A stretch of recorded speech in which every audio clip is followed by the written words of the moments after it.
For 40 years, the main road out of Güssing ended at a fence. Barbed wire watchtowers the edge of the eastern bloc, and so did almost everything else. No railway worth the name, no motorway, no factories. The border didn't just close the road, it closed the future.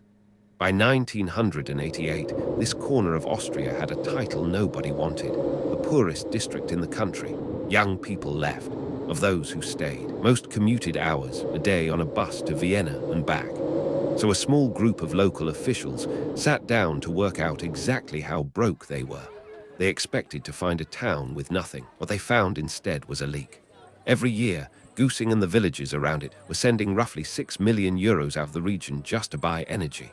Heating oil, petrol, electricity, all of it imported. Not 1 cent of that $6 million came back as a wage, a contract, or a local tax. That reframing is the whole story. Güssing wasn't poor because it had no resources. It was poor because its money kept walking out the door, and the door was a fuel pipe.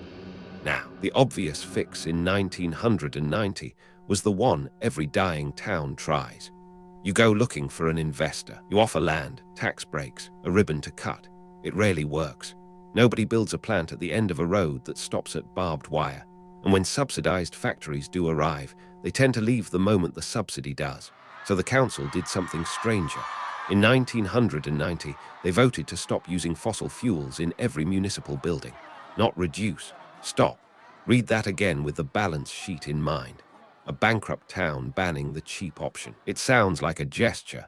It wasn't. It was a procurement decision. Because if you're going to spend €6 million a year on energy regardless, the only question that matters is, who receives it? The man who had to make it actually work was a local engineer named Reinhard Koch, and his first move was not a power plant. It was insulation. Loft hatches, window frames, draft seals. Boring, unglamorous, and it cut the town's demand before a single new kilowatt was generated.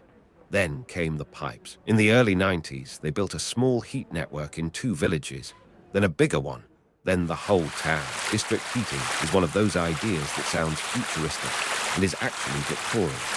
One central furnace heats water. Insulated pipes carry it under the streets. Every house taps in. No boiler in your cellar. No oil tank in your garden.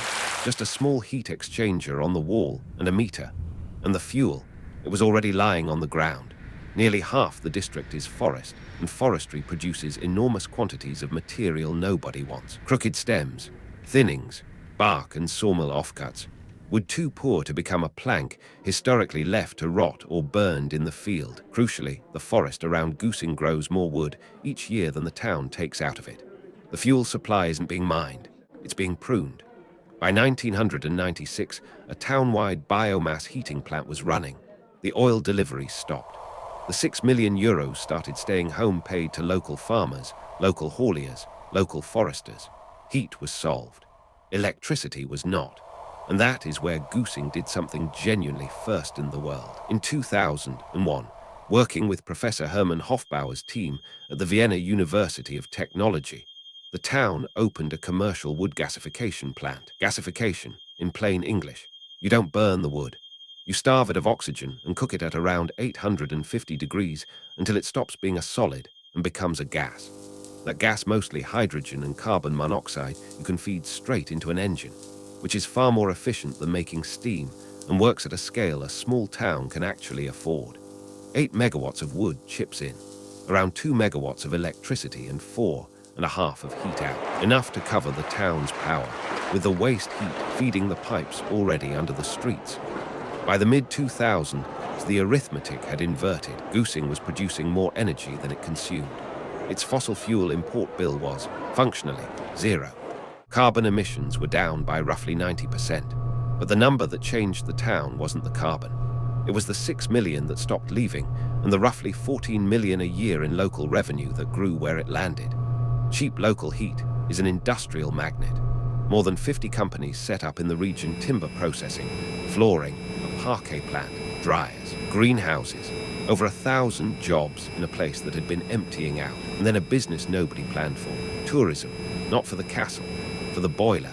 Tens of thousands of engineers, mayors and journalists a year arriving to look at a pipe network.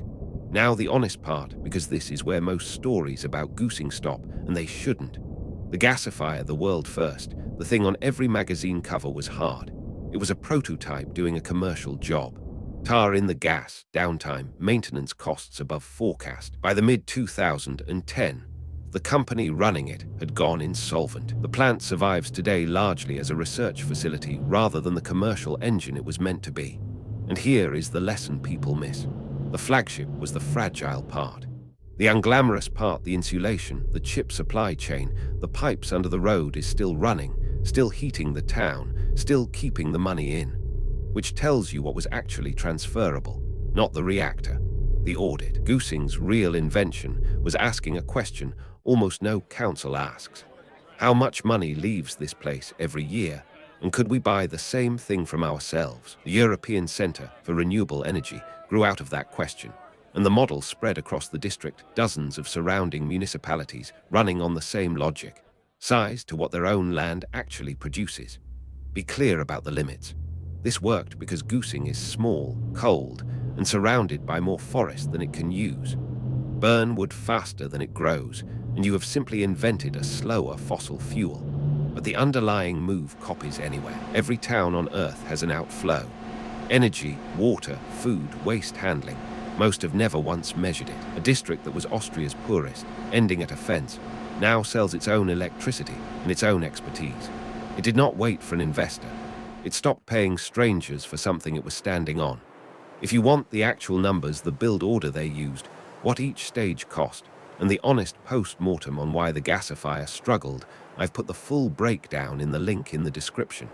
Start with the audit. That part is free.